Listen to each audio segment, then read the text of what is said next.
Just don't forget, the game is fixed.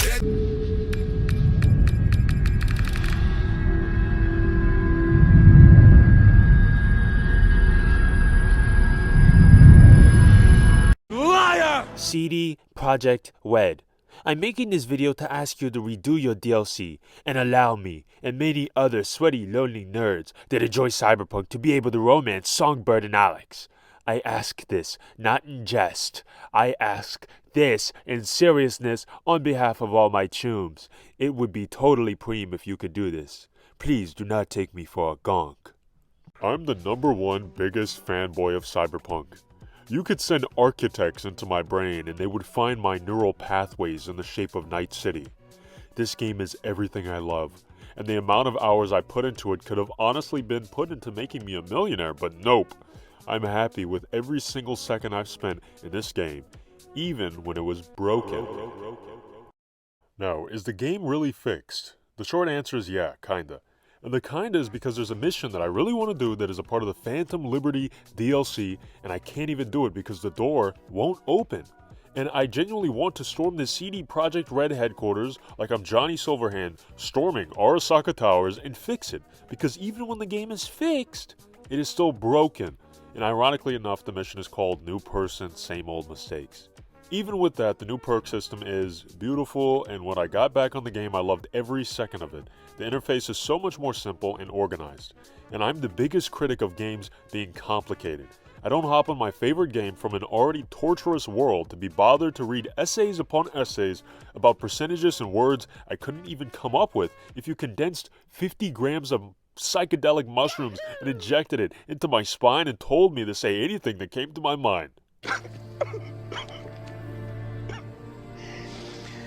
Oh, no. I ain't reading all that. Quick spoiler-free review of Phantom Liberty. I had the pleasure to buy and play Phantom Liberty, and honestly, it was beyond my wildest dreams. Idris Elba is great in this, and I had genuinely just a fun time spending hours upon hours in the new city that is Dogtown and getting tossed into a whole different world of social situations and politics. Although I was joking at the start of this video, I genuinely wish we could romance some new characters in this DLC.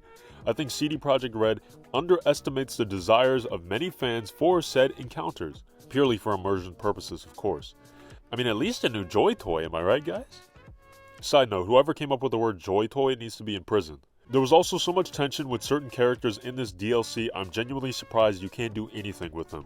The premise of the DLC was so well put together as well, with your character essentially being tossed into a world of political conspiracies and personal vendettas, which makes for a great tension all throughout the story.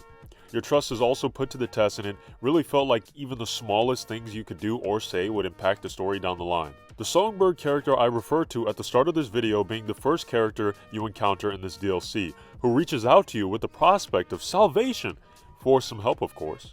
And let's just say, in Night City it is never really that simple, and you slowly find that out the hard way throughout the story. Only in Night City can your grandma ask for a loaf of bread from the store, and when you get to the store, you get wrapped up into the cyber bread conspiracy on how Arasaka has been spurting their cyber juice into the bread, and only you can stop them. The implementation of the NUSA in the story is also great because in the main game, you only really have encounters with Arasaka and Militech, and for me the biggest question I was wondering was, where is the US in all this chaos? Finally, the endings to the DLC also provide such a great closure on the game that although it had a horrible launch, it did have a great story, and to see that at least being handled with such care is always a sweet thing to be a part of as a gamer. Quick spoiler, so click off now. The video is basically over. Anyone else chose the simp ending?